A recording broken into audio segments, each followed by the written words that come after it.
Welcome to Silicon Valley Successes. I'm your host, Sean Flynn, and on today's show we have Kirk Hylan. He is an experienced owner with a demonstrated history of working in the information technology and service industry. He is skilled in entrepreneurship, sales management, corporate computer networks, and public speaking. He is a strong business development professional and is the founder of Insite Networks, a company that has been in operation in Silicon Valley for close to 32 years. And we're going to meet him in a moment.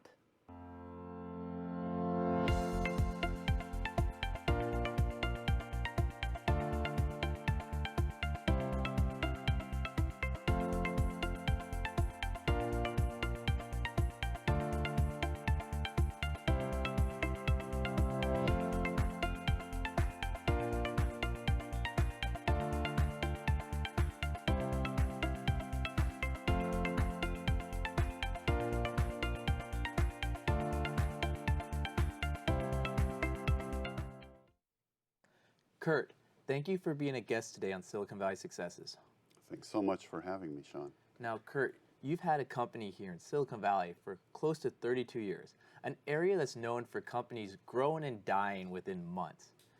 What wisdom and experience do you have that you can pass on to that founder that's right now starting a company? I think the most important factor is your plan, your strategy. Because through various economic cycles, you're going to have to be prepared to weather it out. So you have to be focused on fundamentals of the company, which means that you'll have to be profitable, which means that you'll have to tuck away some of those profits for when the economy isn't charging. It's been charging for quite a while, and we've had periods where it charges and does very well. There are also periods where a lot of good companies disappear because of the fact that they weren't prepared, they didn't plan for it. Now, when you're saying have to be profitable, are you saying you have to raise venture capital money or angel investment money, or what do you mean by having to be profitable? Imagine this scenario if you were going out for venture capital, and so that financial faucet is turned on, but the economy bounces, and now the economy's not so fluid, and you were cut off. Would you be able to survive? You may have industry or global changing technology that you can't fulfill on the dream because you can't sustain any longer. So the idea for me is, if you're starting a business, can you prove to me, if I were investing, can you prove to me that you can generate profits right from the beginning? That may not be how you actually execute your plan, but your focus on being profitable is preeminent. Now, can you tell me about your business plan, planning it out? Is this something that a new founder would do for 3 months from now, 6 months from now? How long is realistic to plan out your business in the early stages? I think before you even open your business, you've got it all planned out, and you're looking at short term, 3 months, 6 months, 1 year, 5 years, 10 years, and at the same time, you're recognizing the fact that you better be nimble, because especially in the Valley, everything changes very quickly.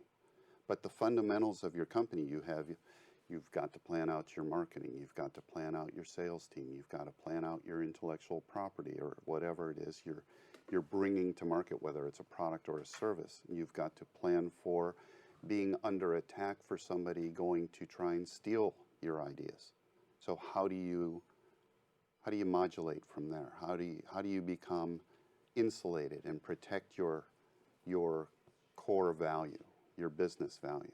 So I think you have to have a plan in place that sets the table for success. Do you think that when many of these companies go to angels and VCs to raise funding, they may not have a profitable plan in mind? They may just have, not even sure what type of plan they'd have in mind. But do you think many of them have that in the back of their head? I don't want to speak for everyone because there's always exceptions, but I'm getting the impression that many of them just have a great idea. And they come to the table and pitch an idea. But how do you monetize that idea? Meaning, if you're going to go to second round, third round, what have you, can you monetize? And if you can monetize, that doesn't necessarily mean you're profitable. So I feel like maybe many of them don't really take the traditional business owner's viewpoint, which I call the fundamentals of business. They're focused on development and creating a new technology or service or value or manufacturing something. So they're focused on that, and that's where it should be. But you have your strategies that you've got to deliver on. So I don't see the startups focusing on traditional business values. I think that from what I've seen, they're focused on what their gift is to the world. And a lot of good ideas have disappeared because of that. So your company has been around for over 30 years. So you've had to see and live through so many different waves here in the Valley. What separated your company versus your competitors that I'm guessing if you were to look at their office right now, it'd either be empty or had 5, 6 different companies in their facilities? I run a pretty tight ship financially. A lot of our competitors use credit lines, business loans, have visions of grandeur to be national or global, and then when the economy bounces and you have an economic downturn, the banks instantly, they don't give you any leeway. The banks instantly say, I'll take that credit line. I'd like you to pay that back this afternoon. So a lot of our competitors have disappeared just because they've been overextended. The economy changed and they couldn't pay the loan, so they're out of business instantly. So I've seen this happen repetitively. We try and set the table so that the core value of the company are the people, and try and keep them fed. They have families, they have kids. Try and pay them well. Try and sock some money away so that we're not really doing anything different in the economic downturn than when the economy is raging. So we try and make it a real stable environment. Keep the businesses associated with us in business so that when the economy comes back and nice and strong, they're strong too. So we're part of that long-term strategy. We don't want to try and hit them with a lot of expenses when the economy's good or bad, because that's basically death by 1,000 cuts financially. We want them to save their money, use that for capital expenditures that makes them more competitive. They can crush their competition. We'll be their partner, and we'll help them, and we'll get ours along the way without bleeding them dry. So with that, how do you plan on when to hire new employees, or if the situation arises, let one go? Letting somebody go is fairly straightforward. It's either a difference in values or they can't cut it, they can't swim. We do a lot of training. We have a big investment in training. And so we're big on loyalty, bidirectionally. We're fiercely loyal to ours, and we want them to be fiercely loyal to us if we're going to invest in them. And that's been a great formula. We're a family. Small businesses, if you take an analogy, look at sports teams, chemistry is what wins championships. So chemistry in small, even medium businesses is really critical from the top to the bottom. And for us, everybody's equals. So that's how we run our business, and it's been a good formula. You know, you kind of just have to follow your gut. If you know something's wrong, there's probably something wrong. And so it's never pleasant to say goodbye to somebody, but we're pretty good about not making that mistake. Before continuing, can you give information on Insite Networks, a little bit about the company itself? Well, you're right. We've been in business over 30 years. We have clients who have been with us since the beginning, which is unusual in any business. It's highly unusual in the IT service industry. So that formula for loyalty extends to our client base. We take great care of them. They take great care of us over time. And the formula works. It's all based on trust. Trust is the only thing that makes the world go round. You service that with bilateral communication. You always tell the truth. You never compromise your values. And you look for relationships where people want to trust somebody. Nobody's perfect. IT is an imperfect science, art, what have you. And you work with companies that have great management, and the relationship sustains, and you get fierce loyalty bidirectionally. It's been a great formula. And with that company, with your company and your clients, do you pursue every option out there? Or if there is a big client, are there times where you just say, no, it's not a fit for us, or maybe the economics don't work? As a company, how do you decide who to work with? Generally, I look for the red flag. What are the red flags? If the red flag comes up, let's say you're in a consultative capacity, and you know what's right for them, and they want to go down a different road. And that might not be a great fit because you're not necessarily geared up to go down that road. You're geared up to deliver the service the way you know how it's supposed to be done.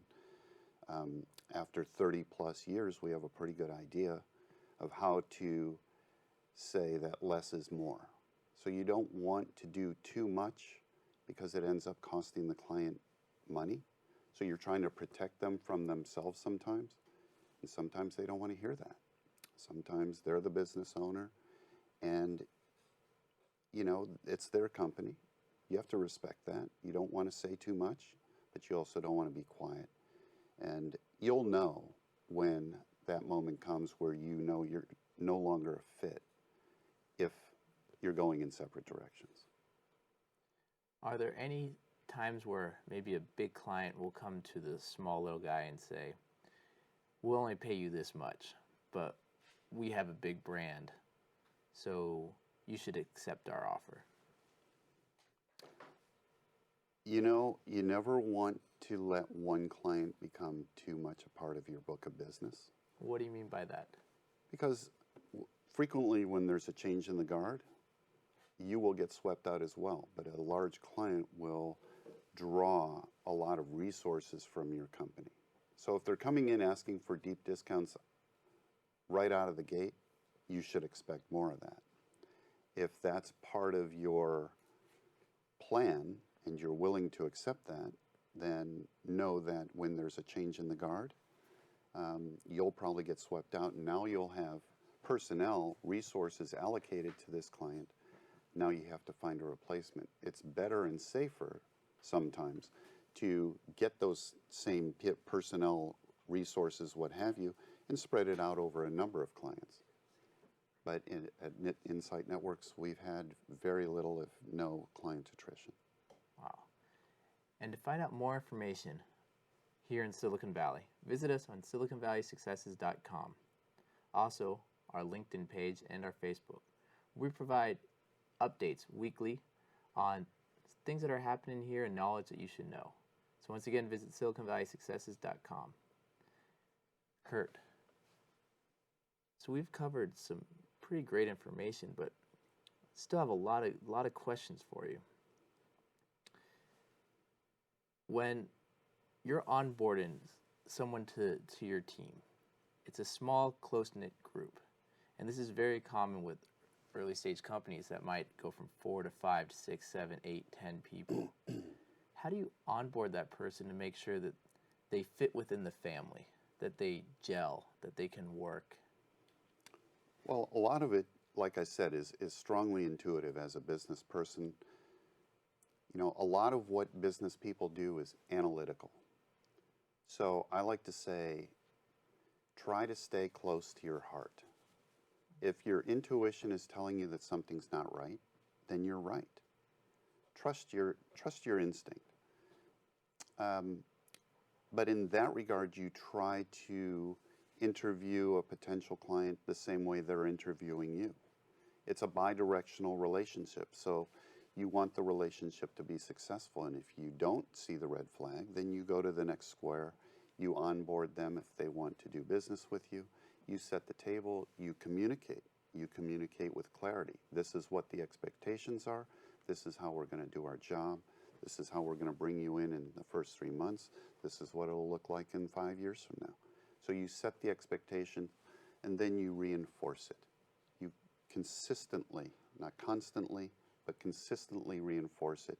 As the relationship person, that's what I do.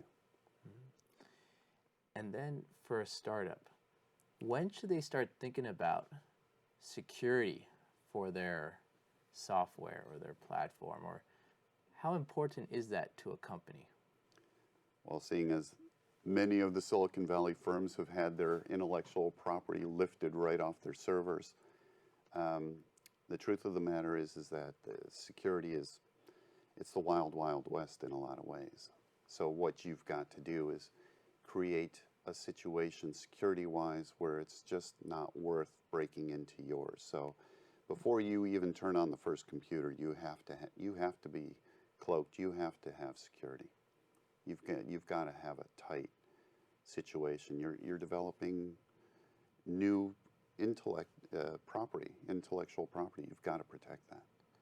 Would you say many of the companies here in Silicon Valley and maybe in most of the parts of the U.S.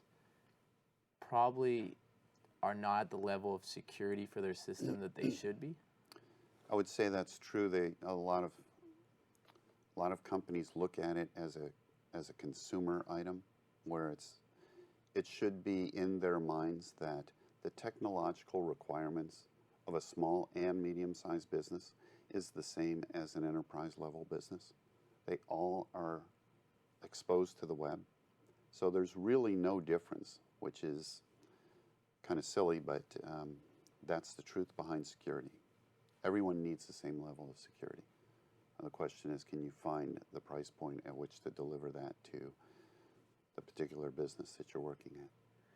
Do you have any stories of customers you've worked with, you can leave out names of course, where maybe they put themselves in a bad situation because they didn't have the security set up, and what kind of the results were?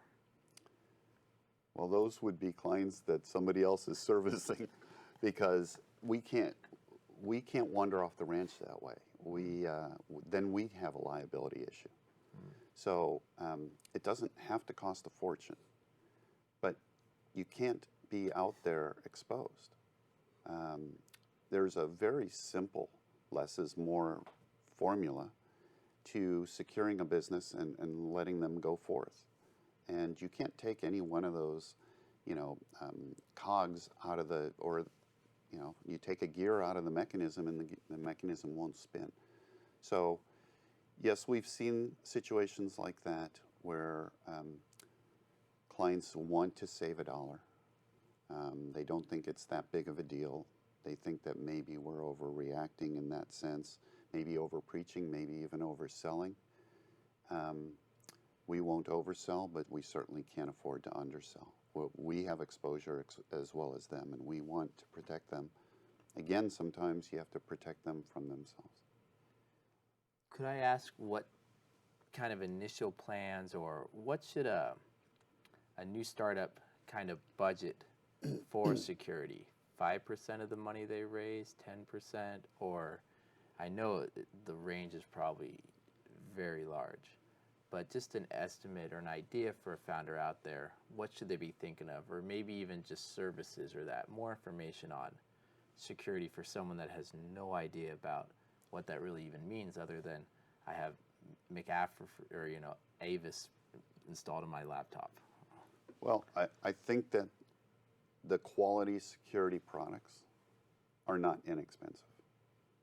And many of them are subscription-based, so you have to allocate funds going forward. And honestly, that's probably your first component, because you can work in a protected garden, so to speak, and equipment and infrastructure and servers and networks and cloud providers and all that stuff is pretty straightforward The security is a big aspect to it, and you should expect to spend, 10, 20% of your budget to an ongoing thing, just to make sure that you are never fleeced. You are never losing your information. Your servers or your firewall isn't melted down by somebody who's trying to get to you. Has anyone come to you in the past whose servers were hacked or information stolen, and it's been too late to save the company? Generally, they can continue operations, but if your intellectual property has been lifted, you might wonder how long you could sustain till somebody enters your market space. But yes, we have come to companies that have been compromised, and it's not a pretty scene. Sometimes they end up in court. We've done expert witness type stuff for them, for various companies. It gets ugly quickly, and then your core value now goes under scrutiny. If your intellectual property is out there in the wild, again, that goes back to what we talked about in the beginning, is what's your strategy? If somebody were to steal your technology, are you diversified? Do you have another way to monetize your business? What's the core value of the business? Not necessarily your one technology. The technology is going to get copied. So what's your strategy?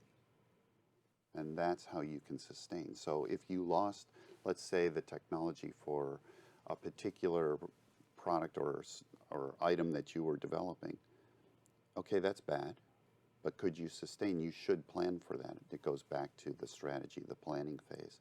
What are you going to do in year two? Do you expand into something else? And that's what I call being nimble. Meaning, Steve Jobs was building bricks and mortar and putting 8 customer service people to every 8 people that walked in the door when everybody else was closing their doors. He saved the music industry when everyone else thought the music industry was dead. So if you're a company that has a product or a service and it's proprietary, how do you protect that? Well, you might want to take a strategy and protect everything around it, or diversify, or be prepared for when your technology becomes passé and old and outdated. So what's your next chess move? You always have to be on it. So we've talked about security, building a team. We've talked about allocating funds for security. Talked about quite a lot of things. What have we missed that would be valuable information for that startup founder or that early stage company? I think that you have to think as if you're already have been in business for 10 years. Think like the business has been operating and I'm going from year 10 to year 20, but you haven't actually started operations yet. Act like a business person. Act like you're going to go see your CPA. Talk to your CFO or talk to a CFO who will guide you. Conduct the business as a business, and then open the business with a solid plan to protect your strategies for profitability, because once you exit all this venture phase and you go live, you're going to need to be profitable. So you're already going to know what that's like. So from the chair I sit in as a business owner, I don't know how you could operate another way. But if you did that, maybe that differentiates you from any of the other companies that are looking for capital.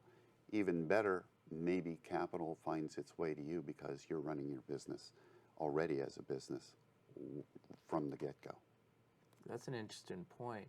When you have those very healthy financials, have you been in those situations where actually banks and all these other groups are reaching out to you and saying, listen, we want you to have our money.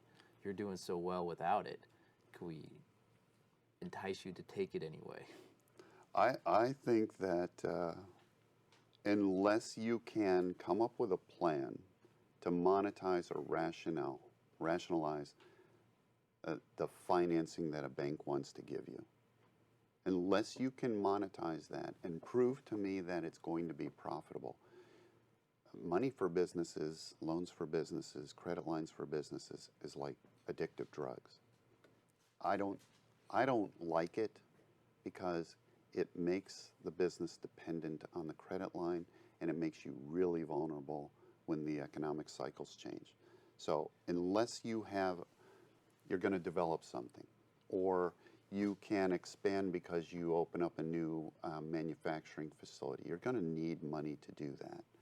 But you're also going to have to prove, and if I'm the business owner or even a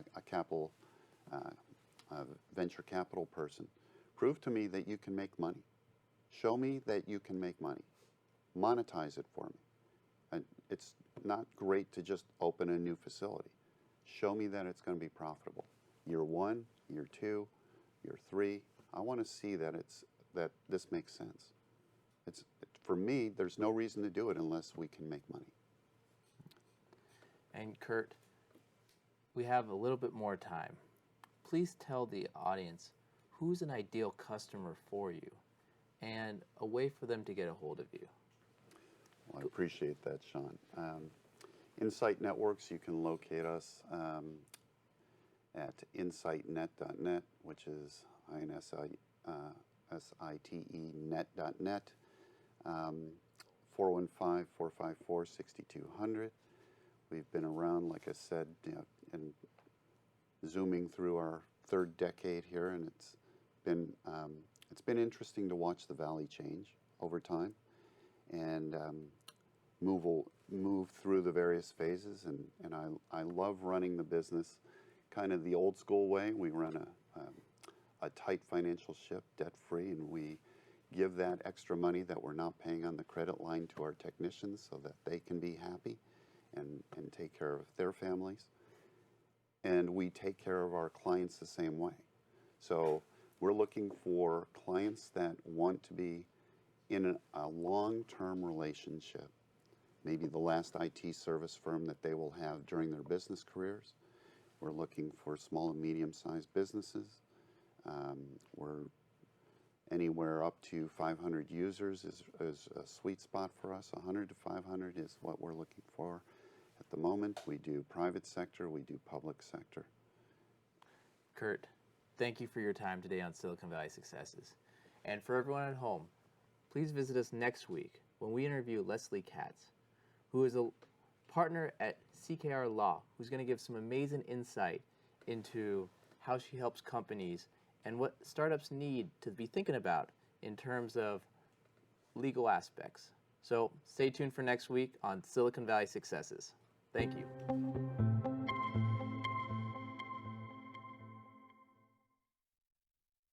Thank you from all of us at Silicon Valley Successes. We hope you found the information presented today useful in your path to success. For further information on accessing the resources in Silicon Valley, you may visit us on the web at siliconvalleysuccesses.com, on Facebook and YouTube. Thank you. And remember, we want to help you in your journey to become the next success.